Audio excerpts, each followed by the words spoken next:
Hi, my name is Silvana.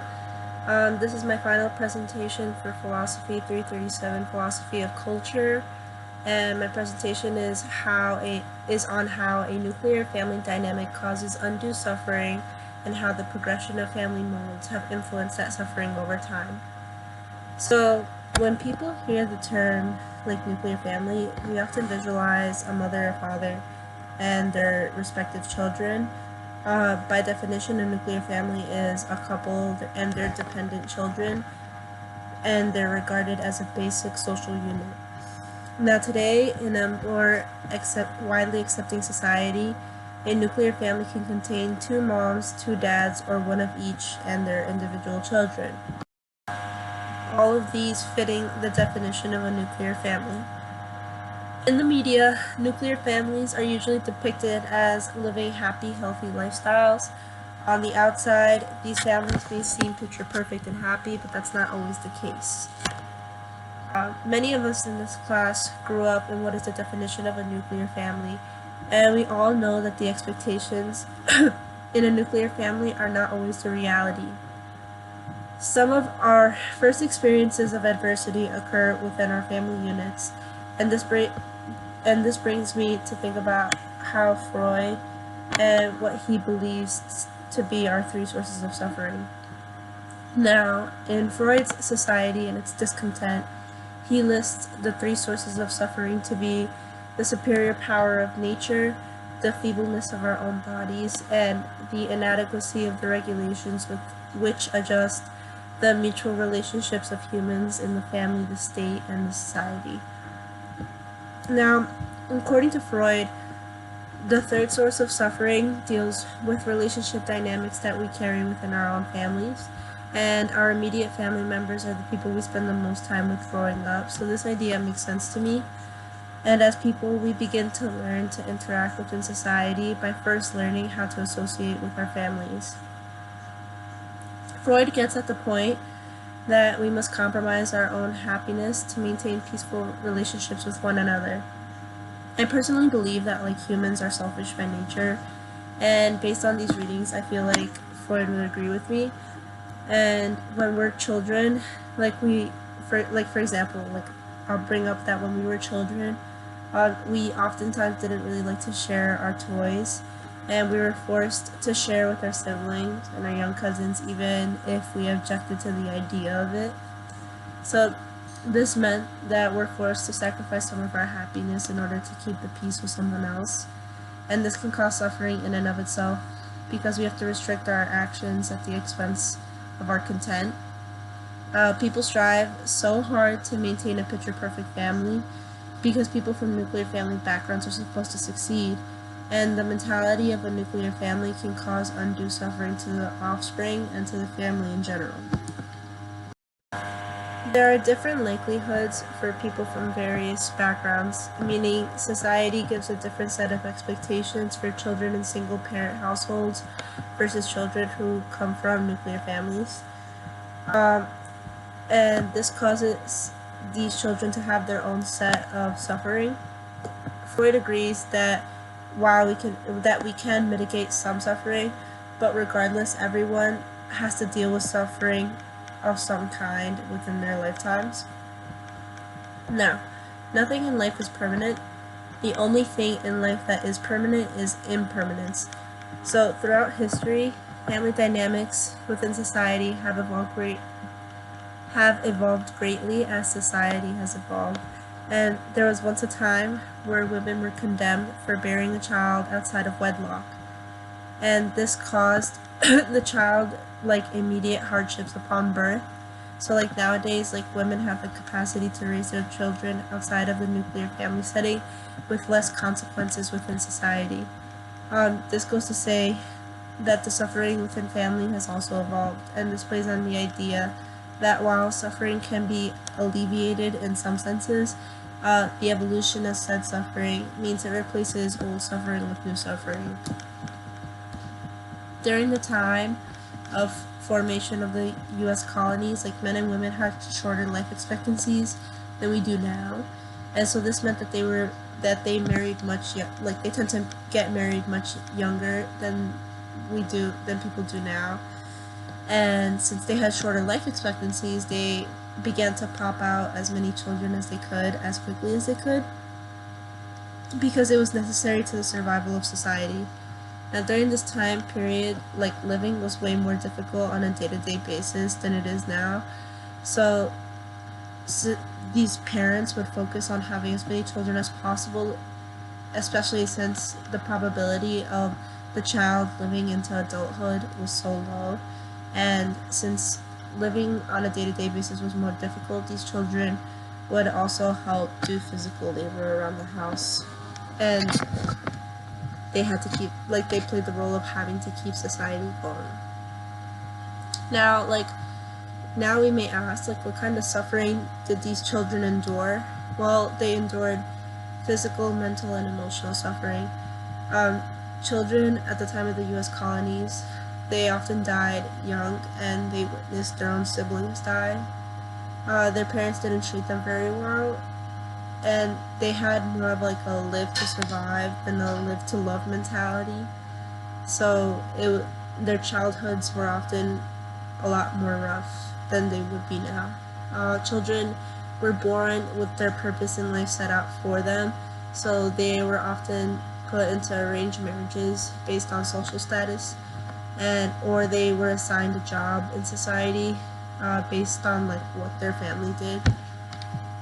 And these children, just because they had parents, it didn't necessarily mean that they showed love for each other in a correct way, so they developed unhealthy relationship dynamics, which causes suffering to the children. Since parents tried to have so many kids as possible, since the probability of death was high, this could make the children feel replaceable, and as a result, they feel unloved by their parents.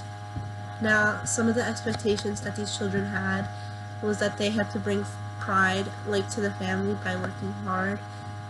They had to marry into other families so that they could provide for their current family if they were not well off. They had to do the same thing as their parents, so work, get married, have kids, and then die.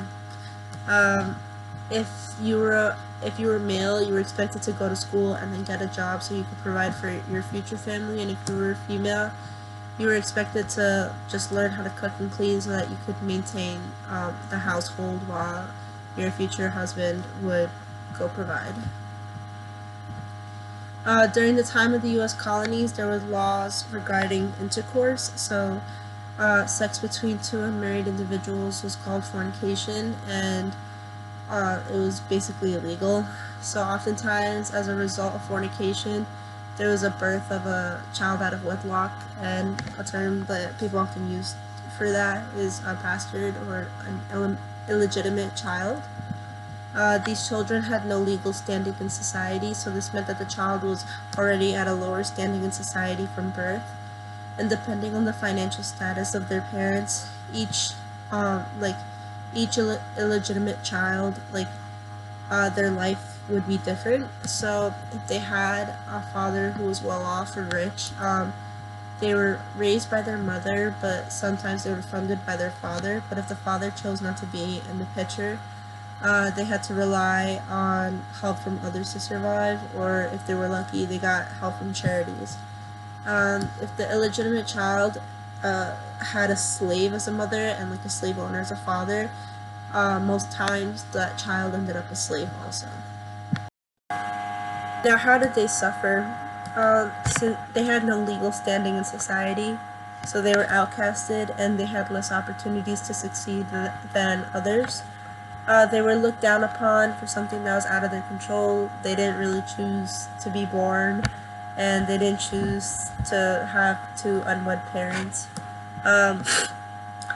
These children have to work harder to achieve their goals and opportunities, such as jobs and places to live.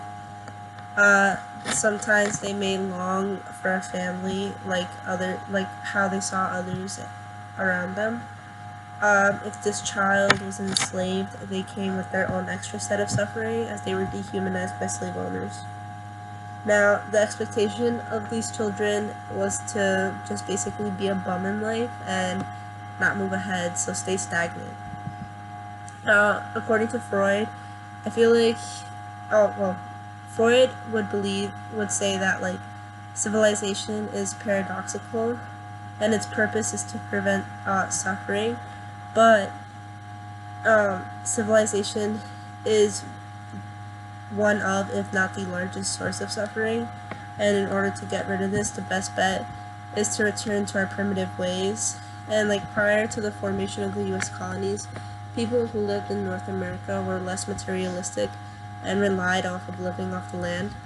And one can argue that the primitive ways of the Native Americans may have meant that they suffered less than the European colonizers. And suffering from our family can only lead to suffering in other aspects of life because of, at the time, like, because there was religious influence of, on the law, it increased the suffering for the child. Now, currently, people give birth for like a variety of reasons, but like sticking to like the nuclear family dynamic, instead of giving birth for necessity, I guess you could say like children are more of a luxury now because it is expensive and extremely time consuming to raise a child. And like raising a child now, parents are raising a child for the child in a sense. Like they want their child to do better in the future, whereas like often in the past parents gave birth to as many children as they could to achieve their own goals. Now, the suffering that most current children seem to suffer from is mental and emotional suffering. So sometimes children live for their parents. They get the jobs that their parents want them to have, and that's not always gonna bring them happiness. Children are expected to excel in life because of their normal, quote unquote, upbringing. Therefore, they're expected to fit into a mold that they may not fit. Some examples of this are like children who want to be an artist, but their parents like want them to be like a doctor or a lawyer. Another example is a child who wants to pursue their personal dreams instead of continuing a family business, or like a child who wants to, not a child, a person who wants to go straight into the workforce instead of going to college after high school. Another form of like suffering is that children often realize at a younger age the error in society's views on family dynamics. So like they may see that like yes, you're in a two-family household, so you're supposed to succeed, but they may be able to see that a child does not need two-parent household to succeed. They may also see that a nuclear family doesn't always mean a happy family. Just because your parents are together doesn't mean that your parents aren't always arguing, and that the unhappiness that your parents carry won't affect you in the long run. So like a parent staying together for the kid makes the child suffer more in the long run. Now, the expectations of children who are in nuclear households are for them to go to college and work a corporate job so that they can continue living the American dream.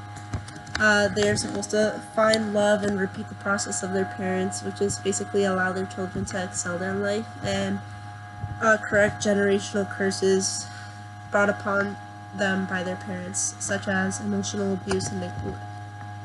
Like, getting rid of emotional abuse and neglect. Now, in the eyes of like Freud or Kant, like they would say that getting rid of some suffering like introduces a new kind of suffering, and children are no longer born to maintain their population or work on like the house or farms. Instead, like children are now expected to achieve